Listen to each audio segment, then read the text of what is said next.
Try and be a lot tidier next time.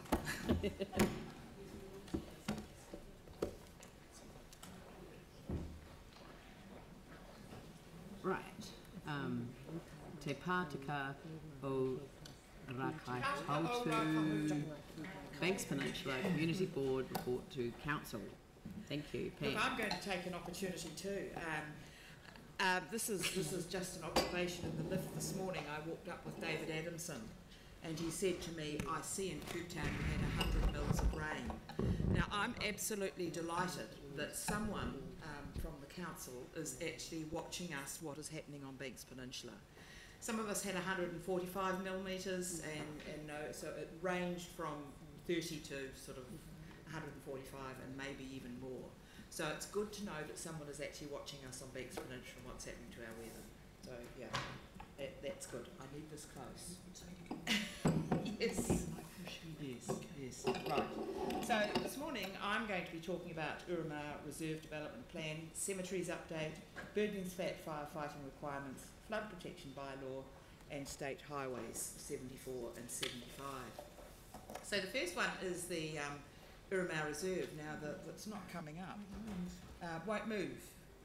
Chris, we need a hand. We've got a picture of the development plan of the Urumā Reserve in our slides, and Urumā is a small area behind, a recreation reserve area behind Littleton.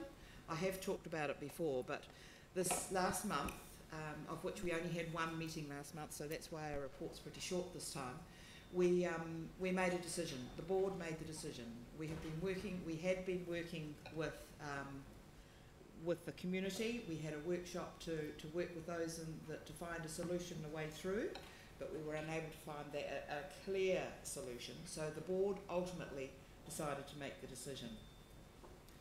So it's a mixed area. It's got walking tracks, cycling tracks, and there's an escalation of unmarked trails throughout this area. So because it's relatively small, and there's cyclists that want to use it, it was decided by the board that we needed to take some decisions and make some decisions. And so it had quite a process around it. There are a number of conflicts. The board took over the decision making of it, and we've got that final decision. So we're just moving forward, and we'll be assisting the governance of that, which is the Reserve Management Committee, with good management and working well with the staff moving forward. The next one is about the cemeteries, and we are also making incredible progress with that.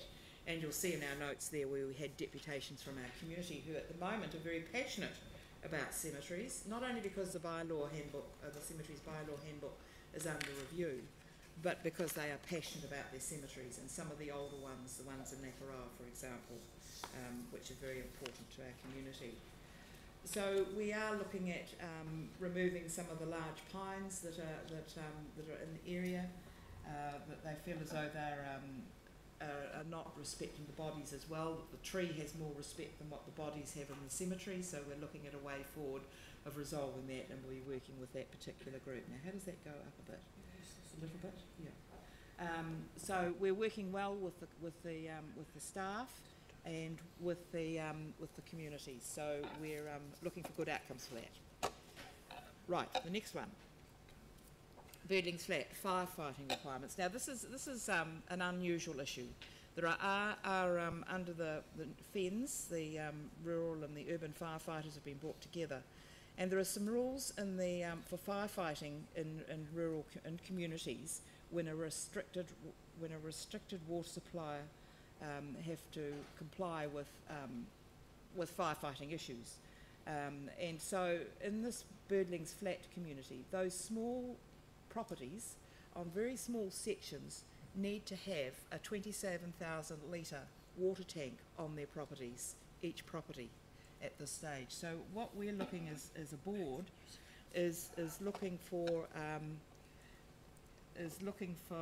some assistance at looking at a better way of doing it for Birdlings Flat, and maybe that there are tanks somewhere that they could all plug into and things. So it is an issue for this particular community, and there will be issues for other communities, and we're working through that. I'm not very good at moving this morning. Right. Okay, we've moved pages now. So we're now on to the next one, and I'll talk about the flood protection bylaw. Now, this is around Little River, of where I've said that in Cooptown they had 100 mils of rain, that was in about a 36-hour period just recently.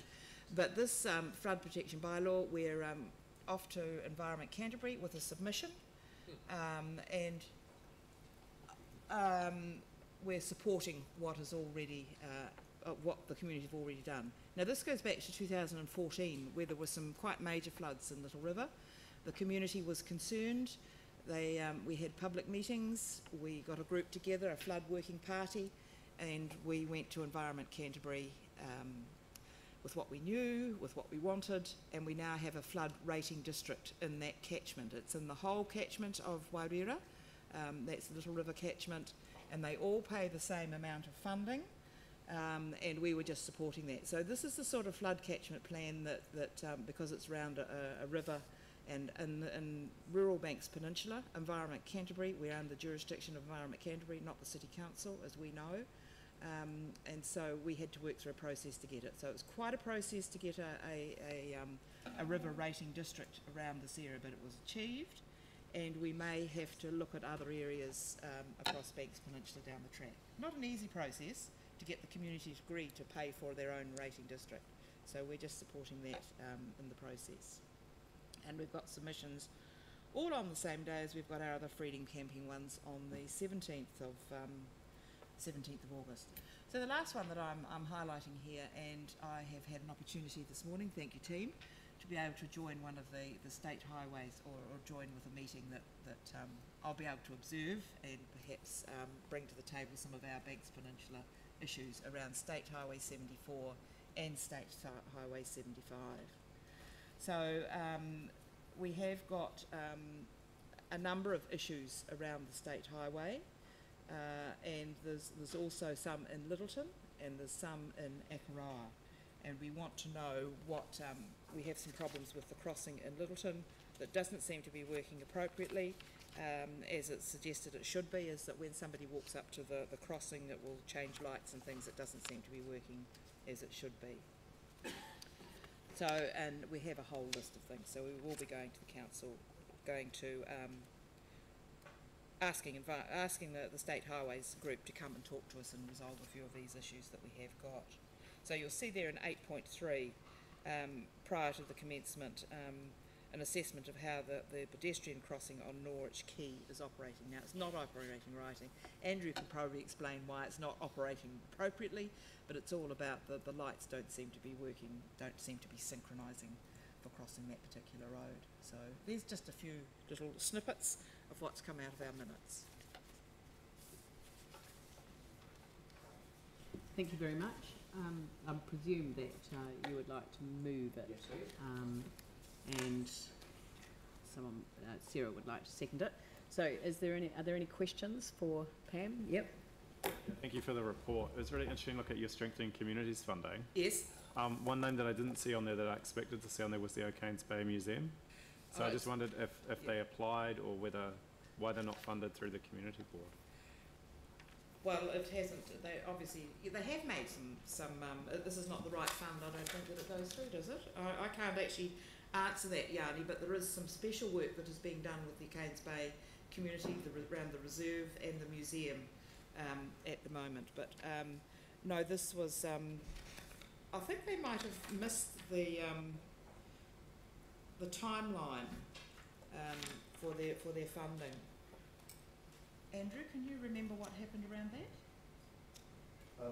I don't have the detail. I know there have been detailed discussions between Nigel at the museum and Penelope Goldstone, the community governance manager, around what the most appropriate source of funding from council would be. I imagine Nigel would have taken that advice and responded accordingly, but I don't have the detail to hand. I'm sorry, no. No. So it obviously didn't come across our table at that time. All right. Anything else? No? I will put the motion. All those in favour say aye. Those opposed say no. That's carried. Thank you very much.